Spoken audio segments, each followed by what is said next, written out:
तर बघा श्रावण महिना चालू झालाय. आता आम्ही ह्याला चाललोय, नाशिकला चाललोय देवदर्शनाला. त्र्यंबकेश्वर, दिंडोरी, परत देवदर्शन करणार आम्ही नाशिकमधले स्पॉट वगैरे, आणि मग मंगळवारी रिटर्न माघारी येणार. तर तुम्ही पण आमच्याबरोबर राहा. तुम्हाला पण आम्ही सगळं फिरून दाखवतो, नाशिक सिटी पण दाखवतो.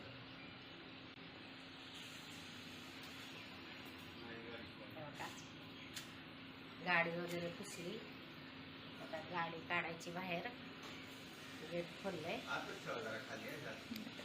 तर आमच्याबरोबर अन्वी नाही, त्याचं कारण असं की पाऊस आहे, वातावरण पण थंड आहे, आणि शिवाय तिची शाळा बुडते म्हणून अन्वी, तिची मम्मी पण नाही, आणि आजीला काय प्रवास झोपायचा नाही म्हणून आणि तिकडंच सोडलं आहे अन्वीच्या घरी. आमच्या बरोबर. तर गणपती बाप्पाचे नाव घेऊन आमच्या प्रवासाला सुरुवात झाली. सकाळी 7 वाजता आम्ही बाहेर पडलो. मस्त निसर्गाचा आनंद घेत आम्ही सोबत आणलेला डबा खाऊन मस्तपैकी आम्ही नाशिकच्या दिशेने निघालो, आणि दुपारी 12:30पर्यंत आम्ही नाशिकमध्ये पोचलो होतो. तर हे आमचं हॉटेल आहे, द डेमोक्रेसी. मी खूप एक्साइटेड होते नाशिक फिरण्यासाठी. तर आम्ही आता पोचलो हॉटेलवर फायनली. आलो आम्ही नाशिकमध्ये. पार्किंगला लावतोय गाडी. काय हॉटेल तेच कर, द डेमोक्रेसी हॉटेल म्हणून आहे.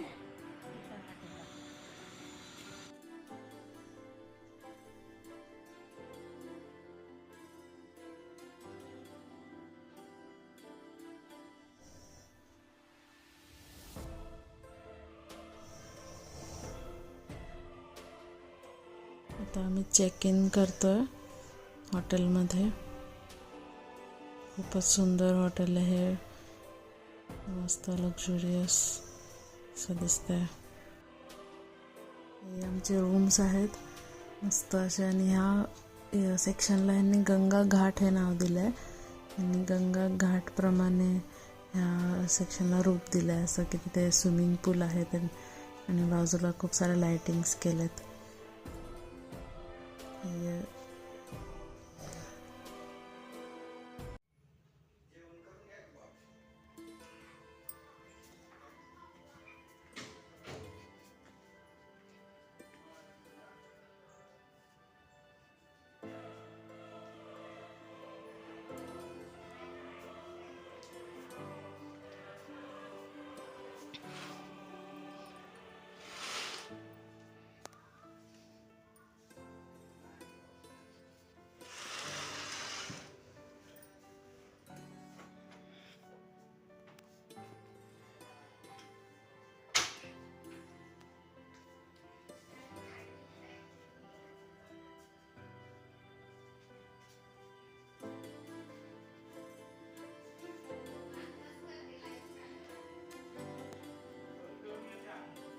हो,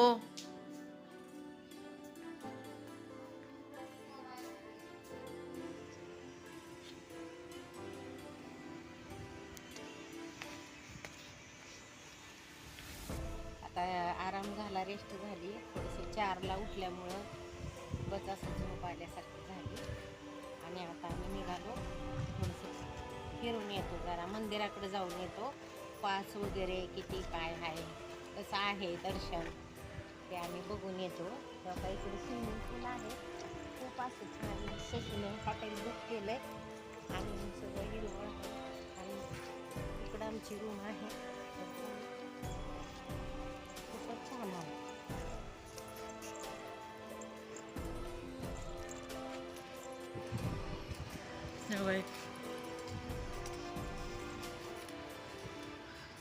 बदक आहे, बदक. हां, 1 मिनिट आहे ना.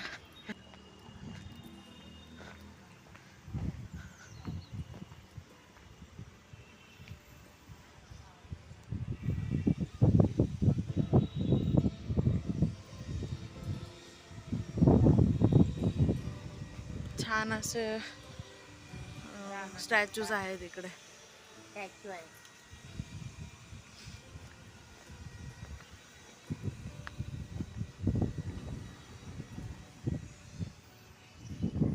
खूपच असा परिसर मस्त आहे. ज्यांना पण इकडं, जेव्हा तुम्ही इकडं नाशिकला याल त्यावेळेला ज्यांना पण हे हॉटेल पाहिजे असेल तर ते तुम्हाला आम्ही व्हिडिओमध्ये सांगणारच आहे.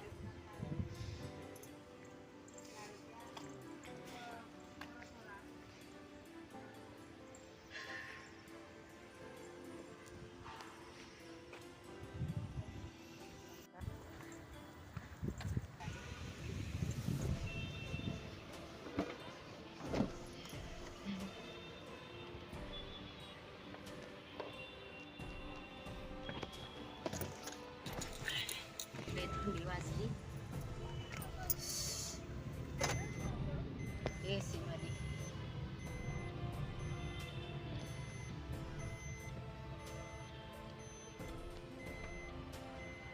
ही पण दाखव. तेव्हा आम्ही ह्या झुलत्या फुलावर चाललो. झुलता फुल आहे. हळूहळू गाडी निघत आहे.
वीस 25 मिनटं ट्रॅव्हल करून आम्ही पोचलो त्र्यंबकेश्वर मंदिराजवळ.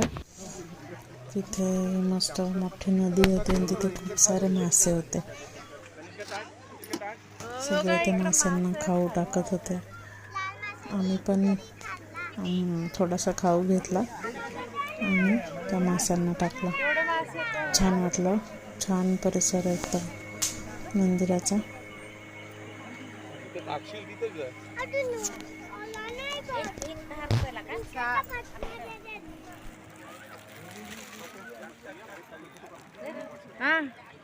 टाका नाही टाका शूट.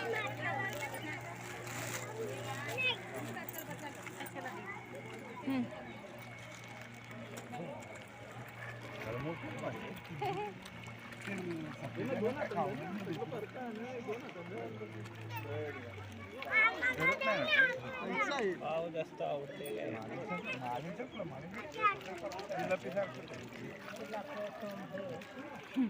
जिलेबी आणि कोंबडे. कोणते? कोंबडा मास. माची ना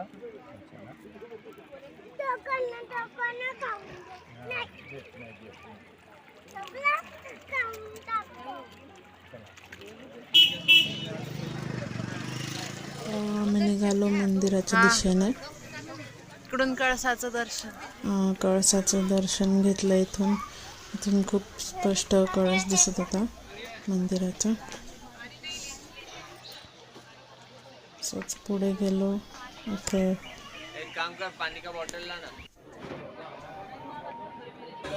इथे आम्ही चपला काढला आणि मंदिराच्या दिशेने निघालो. थोडासा पाऊस पडत होता. भरपूर चालूच होती.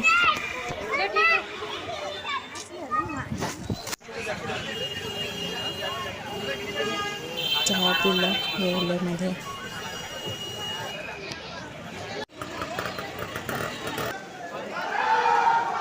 दुसऱ्या दुसऱ्या दिवशी रविवार होता आणि त्याच्यानंतर श्रावण सोमवार, त्यामुळे खूप गर्दी असणार होती. तर मग आम्ही ठरवलं की आजच दर्शन घेऊ.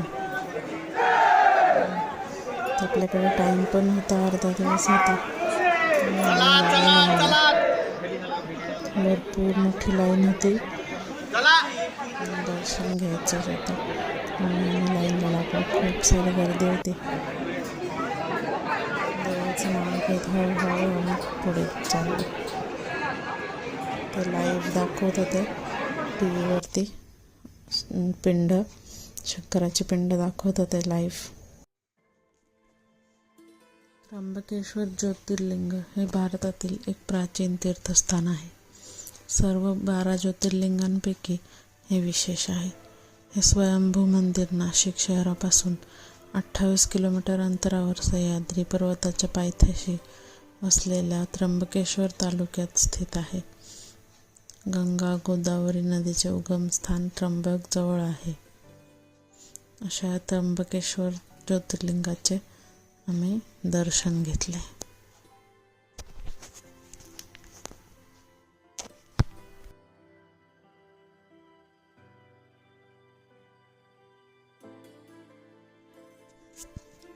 अतिशय प्रसन्न चेहऱ्याने, प्रसन्न मनाने आम्ही बाहेर पडलो. हे उत्तर दरवाजा आहे त्र्यंबकेश्वर मंदिराचा आणि खूपच छान वाटलं दर्शन घेऊन. शांततेत दर्शन झालं, वेळ लागला पण खूप छान वाटलं. आणि आम्ही जेवून मग आम्ही निघालो रूमकडे आणि 12 वाजले आम्हाला रूमवर पोचायला. मग गंगा घाट म्हणलेलं मी तुम्हाला, तसं त्यांनी इथे मस्त रोषणाई केली होती छान स्विमिंग पूलच्या बाजूला आणि पुढेच आमची रूम होती. आम्ही सगळेच खूप दमलो होतो आणि आत्ता आराम करणार होतो. चला तर मग भेटूया पुढच्या भागात. बाय.